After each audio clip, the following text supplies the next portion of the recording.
Okay guys, I had a little problem the other day, and you might run into sometime if you have older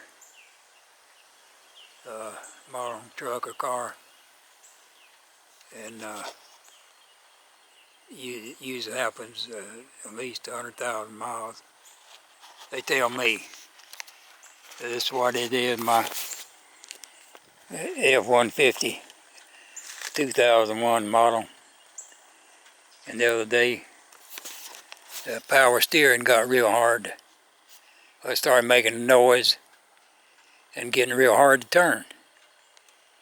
So, not knowing what was happening, I shut it down right away and called AAA.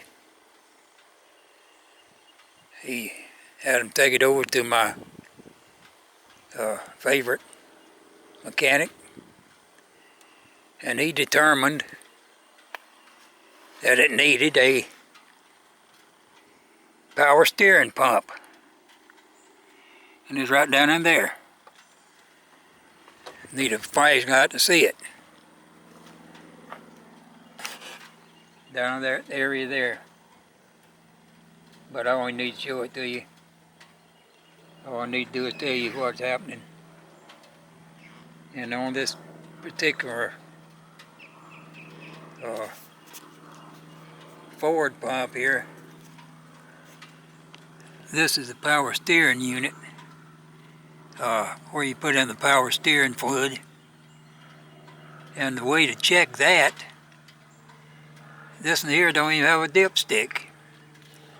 But right down along the side right here, you can rub that little place dry there, take your flashlight and shine down there, and you'll see there's a see-through place there, and you can see where the oil level or fluid has come up to on the side. So you don't need a dipstick. So there wasn't nothing wrong with the fluid level.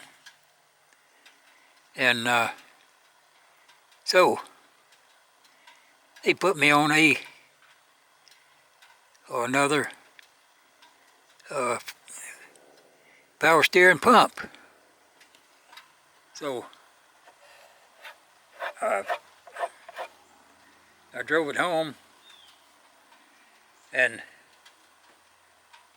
the next day I started driving around slow again, and I noticed it was hard steering at a real low speed. So I went, when I parked it, I started trying to turn the steering wheel with it running, and it was hard to turn back and forth. So I called the guy, said, "Hey, what's going on here?" He didn't know. He said, "Bring it back over, I'll check it out." He's a real nice guy. I mean, great mechanic and all, but this just goes to show that everybody don't always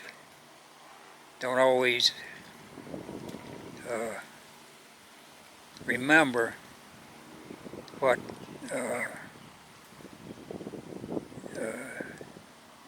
to tell you something that should be pretty plain if anybody got a lot of experience.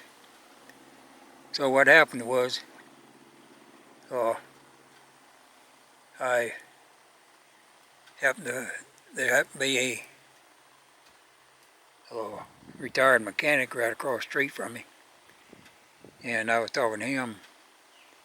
He said, "It sounded like a air pocket in there." And he said, what you need to do is just just sit there with it turned on and just rev it up some, and just turn your wheel back and forth, all the way several times, and see if that don't work. And sure enough, it worked perfect. And so I did that. I've drove a long time and kept going back and forth and on low speeds and everything. It's worked perfect. So you don't really, I mean, it's really a pretty simple job, I think, putting it on yourself. And but even if you do it yourself, or you have someone to do it, as soon as you pick it up or start to drive, just if you put it on yourself, just while you still got it jacked up, just turn the wheel back and forth and see if it's, or before you take the jacks out, you set it down and see if it turns easy enough when you, and if it don't, you'll know what to do. So that's my advice to you. If you got a F-150 or any other kind of